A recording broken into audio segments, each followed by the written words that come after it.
Hello अस्सलाम वालेकुम, कैसे हैं आप सब लोग। माय नेम इज़ शेन और मैं आज रिएक्ट करने वाला हूँ, जानने वाला हूँ मुस्लिम्स की हिस्ट्री, जो कि नेपाल के मुसलमान हैं उनकी। ऑब्वियसली सब कॉन्टिनेंट के जितने भी हैं, हमारे इंडिया, पाकिस्तान, बांग्लादेश की हिस्ट्री तो मुझे पता है, मुस्लिम्स कब आए, कैसे आए। तो नेपाली मुस्लिम की हिस्ट्री जो है वो जानना मेरे लिए बड़ा इंटरेस्टिंग होगा। और क्योंकि बीइंग मुस्लिम एक वैसे कनेक्शन होता है हमारा, जहाँ भी मुसलमान बस रहे हों, तो नेपाल के जो मुस्लिम्स हैं उनकी हिस्ट्री और वहाँ पे कैसे इस्लाम की क्या क्या मतलब वहाँ कैसा होता है, कि क्या होता है, सब कुछ जानने के बारे में पता चलेगा। Really excited for this video. और जो लोग हमारी वीडियो पे पहली दफ़ा आ रहे हैं तो वो ज़रूर सब्सक्राइब करें। और हम और बहुत ज़्यादा एंटरटेनिंग बेस्ड वीडियोस लाते हैं, लेकिन आज थोड़ा इन्फॉर्मेटिव बेस्ड वीडियो। तो चले इसको रिएक्ट करते हैं। Let's start. 2018 में मैं नेपाल गया और वहाँ जिस चीज़ को मैं सबसे ज़्यादा लीस्ट एक्सपेक्ट कर रहा था वो मेरे सामने आई। मस्जिद, और वो भी नेपाली जामा जामिया मस्जिद। मस्जिद। ना सिर्फ एक बल्कि 1 किलोमीटर से कम के फासले पर वाक़ 2 मसाजिद। तो इस तरह कश्मीरी मुझे अंदाज़ा हुआ कि जामिया नेपाल में मस्जिद। मुसलमानों की अच्छी खासी आबादी मौजूद है, तकरीबन 11 लाख से ज़ायद, यानी 4% ऑफ टोटल पॉपुलेशन, जो सालों से मुल्क में बसी प्रीडोमिनेंट हिंदू और बुद्धिस्ट कम्युनिटीज़ के साथ पीसफुली कोएग्जिस्ट कर रहे थे। और ये मुझे भी अपनी ट्रिप के दौरान वाज़ेह नज़र आया। मुस्लिम अल्लाह हर नई जगह से कुछ ना कुछ सीखना चाहिए, और यहाँ से मैंने ये सीखा कि इंटरफेथ हार्मनी भी बहुत ज़रूरी है मुल्कों को, कौमों को आगे बढ़ाने के लिए। लेकिन 2020 में इस अमन में खलल पैदा होना शुरू हुआ, जब इंडियन गवर्नमेंट और मीडिया की एंटी मुस्लिम कैंपेन और फेक न्यूज़ प्रोपेगेंडा ने नेपाल में भी डिसइंफॉर्मेशन फैलाकर अपनी जड़ें मजबूत करना शुरू की, जिससे वहाँ रहने वाली माइनॉरिटी मुस्लिम कम्युनिटी में खौफ व हिरास फैल गया। लेकिन ये असल कहानी नहीं है, बल्कि सिर्फ एक हिस्सा है नेपाल में मुसलमानों की एक कदीम तारीख का। तो आखिर ये तारीख क्या है, ये जानने के लिए हमें वक्त में पीछे जाना होगा, 100 या 200 नहीं, बल्कि 500 साल पीछे।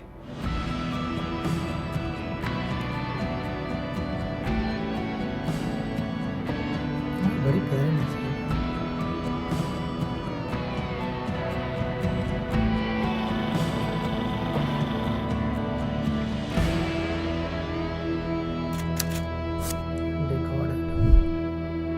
Muslim history in Nepal.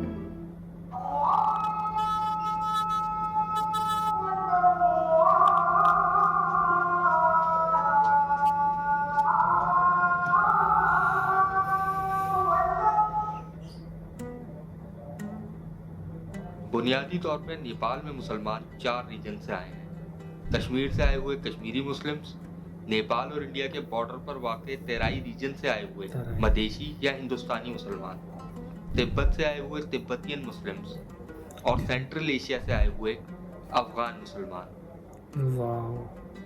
तो नेपाल में मुसलमानों की रिकॉर्डेड हिस्ट्री शुरू होती है 1524 से, जब कश्मीर से तिब्बत के रास्ते तिजारत के लिए जाने वाले ताजिर यहाँ मकाम पजीर हुए। ये मुसलमान अपने साथ न सिर्फ रग्स, कारपेट्स, शॉल्स, सेंट्स और दीन इस्लाम ही नहीं, बल्कि उर्दू जुबान भी इस रीजन में लाए। Urdu and Arabic.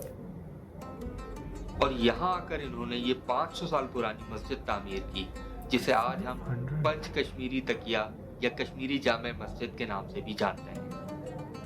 बड़ी पुरानी मस्जिद है, 500 साल। शहर काठमांडू के घंटाघर के एक जानिब वाक़ ये कश्मीरी जामे मस्जिद आज भी अपने 500 साल पुराने स्ट्रक्चर पर खड़ी है। वाह, इनक्रेडिबल। जिसका रकबा वक्त के साथ मजीद बढ़ाया गया। इस मस्जिद की तारीख 450 साल पुरानी है, जिस मस्जिद में आज हम और आप अल्हम्दुलिल्लाह जमा। नेपाल के मौजूदा मुसलमान असल में बाज़ हिंदुस्तान से आए, और हिंदुस्तान से उस वक्त आया कि जब हिंदुस्तान, पाकिस्तान, बांग्लादेश सब एक ही था। कहा यह भी जाता है कि इस मस्जिद की बुनियाद कश्मीर से तबलीग व अशात के लिए आने वाले औलियाए कराम ने रखी। आज से 450 साल पहले मुल्क नेपाल में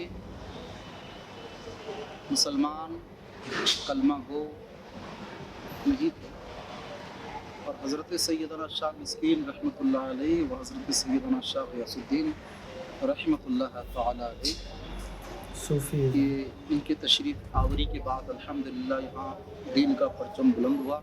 इसीलिए इस मस्जिद में उनका आस्थाना और मकाबिर भी मौजूद हैं, जहां लोग अपनी अकीदत के नजराने पेश करने आते हैं। सजदे नहीं करने चाहिए।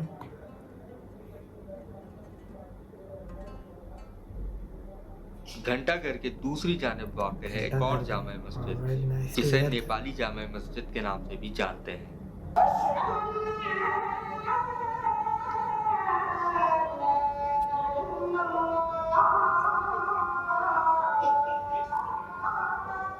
Very simple but very beautiful.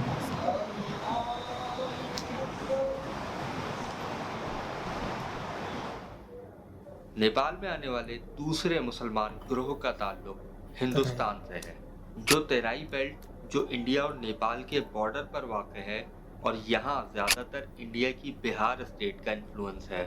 और जैसे इंडियन जैसा जो भी शकल सूरत वाले जो है ना, वो लोग का यानी घर जो है ना ज़्यादा करके बॉर्डर साइड में पड़ता है। इंडिया के बॉर्डर के साथ वो लोग का जिला लगता है, नेपाल का जिला, उधर उसको बोलते तराई बोलते हैं। जी, सेम रीजन होने की वजह से यहाँ के मुसलमान दिखने में ईस्ट इंडियंस जैसे ही लगते हैं, मगर हिंदुस्तानी मुसलमान सिर्फ ईस्ट से ही नहीं बल्कि नॉर्दर्न इंडिया से भी आए हैं। जैसे वॉर ऑफ इंडिपेंडेंस 1857 में लखनऊ के एम्परर नवाब वाजिद अली शाह की बीवी बेगम हजरत महल भी अंग्रेजों से अपनी जान बचाते हुए काठमांडू आ गई, और उन्हें उस वक्त के एम्परर जंग बहादुर राणा ने पनाह दी।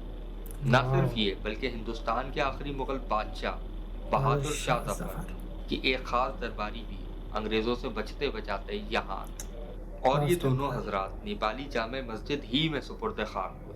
मल्ला राजा के ज़माने से जो है मुसलमान लोग यहाँ पे आए हैं, और यहाँ के बहुत से लोग जो है कश्मीर से आए हैं बिजनेस के सिलसिले में, और तराई बेल्ट में जो है खेती पाती के लिए वहाँ आए हुए लोग सब वहीं रह गए। बहुत लोग पहाड़ में आए हैं, जो जिसको अभी हम लोग चुरौटे बोलते हैं, जो चूरे बेचने के लिए आए हैं। तो कश्मीर से जो आदमी मुसलमान भाई लोग नेपाल में आए हैं, और नेपाल के अंदर भी जो काठमांडू के अंदर आए, उन लोगों का जो है तिजारत जो है आपका ये चूड़ी बीट्स वगैरह, पोतिया वगैरह, कारपेट वगैरह था। उसके बाद जो है हिंदुस्तान से आदमी लोग आते रहे, जो कि आपका बेगम हजरत महल नवाब वाजिद अली शाह की जो है अहलिया थी वो, तो उनके ज़माने में भी नवाब वाजिद अली शाह की अहलिया जो भाग कर आई थी, उस टाइम जंग बहादुर राणा ने उनको यहाँ पे बैठने के लिए जगह दिया था। ये मस्जिद 1774 में पृथ्वी नारायण शाह के दौर में तामीर की गई, और यहाँ एक मदरसा भी है। तेराई बेल्ट में मौजूद मुसलमान तादाद के एतबार से तकरीबन 74% of the total Muslim population है नेपाल में, लेकिन गुर्बत की वजह से वहाँ तालीम की बेहद कमी है, और ज़्यादातर बच्चों की तालीम मदारिस ही के ज़िम्मे होती है। मगर नेपाली जामे मस्जिद के पीछे एक फूड स्ट्रीट है, जहां आपको टोटल हलाल खाना मिलेगा, जिसमें सबसे अव्वल है नेपाल की। जबरदस्त, ये इंफॉर्मेशन बड़ी इंपॉर्टेंट है, खासकर मेरे जैसे के लिए।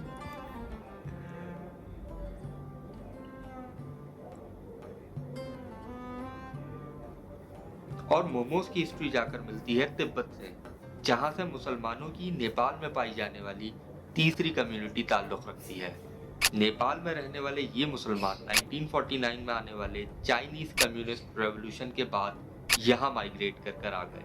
ये मुसलमान मधेशी मुसलमानों के बरखिलाफ अमीर होते हैं, क्योंकि ये ज़्यादातर ट्रेडर्स होते हैं और बिजनेस करना पसंद करते हैं, और इन्हें इनके तिब्बतियन कल्चर के बाइस इनके बुद्धिस्ट काउंटर पार्ट से डिस्टिंग्विश करना लगभग नामुमकिन है। मगर तिब्बत के अलावा सेंट्रल एशिया से भी मुसलमान नेपाल आते रहे हैं, जैसे कि अफगान, जिन्होंने यहाँ आकर मुख्तलिफ अदवार में सिपाहियों को ट्रेन किया और असला चलाना सिखाया। पृथ्वीनारायण शाह के ज़माने में और ज़्यादा आदमी लोग आए यहाँ पे। पृथ्वीनारायण शाह ने दिल्ली में जब शादी किया था, तो उनकी 2 अहलिया थी वहाँ पे, तो वहाँ से जब उनको इधर भेजा गया, तो वहाँ से बारूद वगैरह, हथियार वगैरह दिया, तो उन लोगों को चलाने के लिए कौन प्रैक्टिस कराएगा, सिखाएगा कौन? तो इसलिए वहाँ से उन लोगों ने 3 आदमी भेजा, ठीक है। उसमें से 2 आदमी तो वापस चले गए, एक आदमी जो है उनकी नस्ल जो है उन अभी तक काठमांडू में मौजूद है।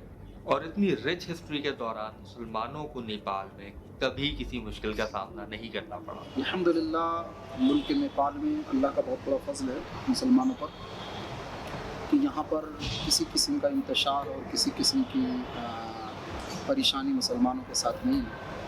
अल्लाह का बहुत बड़ा फजल है और हुकूमत की जानिब से अल्हम्दुलिल्लाह मुसलमानों को हर तरह की सहूलियात फराहम है। कोई किसी किस्म की तकलीफ, किसी किस्म की परेशानी, दिक्कत नहीं है।